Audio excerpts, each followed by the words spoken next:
जय श्री कृष्णा। आप सभी को अपरा एकादशी व्रत की हार्दिक शुभकामनाएं। अपरा एकादशी समस्त पापों से मुक्ति दिलाने वाली एकादशियों में से एक मानी जाती है। अपार शब्द का अर्थ होता है असीमित, यानी कि अपरा एकादशी पर व्रत करने वालों को असीमित सुख और धन की प्राप्ति होती है। इसी कारण से अपरा एकादशी कहा जाता है। मोक्ष दिलाने वाली इस एकादशी व्रत की महिमा भगवान श्री कृष्ण ने स्वयं युधिष्ठिर को बताई थी। साल 2024 में अपरा एकादशी व्रत 2 दिन तक किया जाएगा। 2 जून रविवार और 3 जून सोमवार दोनों दिन एकादशी व्रत किया जाएगा। तो आप किस दिन व्रत करेंगे, एकादशी व्रत करना किस दिन शुभ रहेगा, व्रत पालना का समय क्या रहेगा, इन सब के बारे में। इस बार एकादशी तिथि प्रारंभ होगी 2 जून रविवार की सुबह 5:04 से और समाप्त होगी 3 जून सोमवार को सुबह 2:41 पर। 2 जून रविवार को सूर्योदय से लेकर पूरे दिन तक एकादशी तिथि है, लेकिन इसमें द्वादशी तिथि का मिलन नहीं है और एकादशी का व्रत रखना उस दिन ज्यादा शुभ माना जाता है जिस दिन द्वादशी तिथि का एकादशी तिथि के साथ मिलन हो रहा हो। तो इसलिए इस बार अपरा एकादशी का व्रत 2 और 3 दोनों दिन रखा जाएगा। वैष्णव संप्रदाय के या सन्यासी लोग 2 जून को एकादशी का व्रत करेंगे और 3 जून को गृहस्थ जीवन वाले एकादशी का व्रत करेंगे। एकादशी व्रत 2 दिन तक किया जाएगा, तो ऐसे में व्रत का पालना भी 2 दिन तक किया जाएगा। 2 जून रविवार को जो एकादशी व्रत करेंगे वह 3 जून को व्रत का पालना करेंगे सुबह 8:05 से 8:01 के बीच में। जो लोग 3 जून को एकादशी का व्रत करेंगे वो 4 जून को इसका पालना करेंगे सुबह 5:02 से 8:01 के बीच में। द्वादशी तिथि सूर्योदय से पहले ही समाप्त हो जाएगी, तो आपको इसी शुभ समय में अपने व्रत का पालना कर लेना है। अगर आप में शक्ति है, सामर्थ्य है, तो आप 2 और 3 दोनों दिन भी व्रत कर सकते हैं। 2 जून से अपने व्रत को प्रारंभ करें। 2 जून और 3 जून रविवार और सोमवार दोनों दिन व्रत करें और 4 जून यानी मंगलवार में अपने व्रत का पालना करें।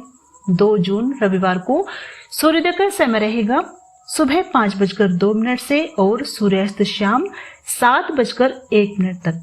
3 जून सोमवार को सूर्योदय का समय रहेगा सुबह 5:02 और सूर्यास्त शाम 7:01। 2 जून दिन रविवार को राहुकाल का समय रहेगा शाम 5:31 से 7:01 तक और सोमवार 3 जून को राहुकाल का समय रहेगा शाम 7:07 से 8:51 तक।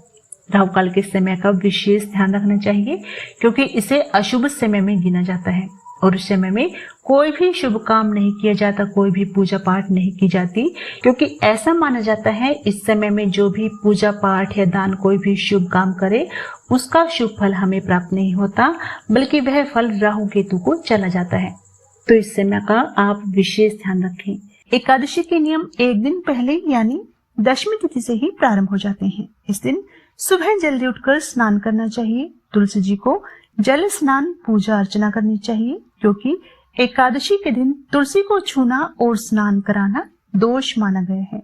क्योंकि तुलसी माता भी इस दिन एकादशी का उपवास करती है, इसलिए आप एकादशी के लिए दशमी तिथि को ही पूर्ण विधि विधान से उनकी पूजा करें और तुलसी पत्र भी आज के दिन ही शाम के समय में तोड़कर रख लें, क्योंकि एकादशी के दिन तुलसी पत्र नहीं तोड़े जाते, जिसके बिना भगवान श्री हरि पूजा स्वीकार नहीं करते।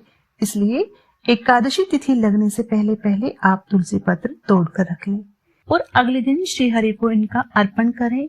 दशमी तिथि से ही आपको पूर्ण व्रत का पालन करना चाहिए। शुद्ध सात्विक भोजन आज के दिन आपको करना चाहिए।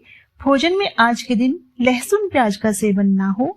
तामसिक वस्तुओं का प्रयोग जैसे अंडा, मांस, मछली, शराब, नशा या बासी भोजन का सेवन नहीं करना चाहिए और एकादशी उपवास पूर्ण करके द्वादशी के दिन तुलसी माता की कथा सुनकर व्रत का पालन करना चाहिए। इस दिन मौसमी फलों का भोग आप श्री हरि को लगाएं, जैसे सेब, संतरा, किन्नू, केले का भोग और अन्न में पीले रंग के चावल या खिचड़ी का भोग आज के दिन लगाया जाता है। पहले भगवान को इसका भोग लगाकर फिर गाय को दिया जाता है।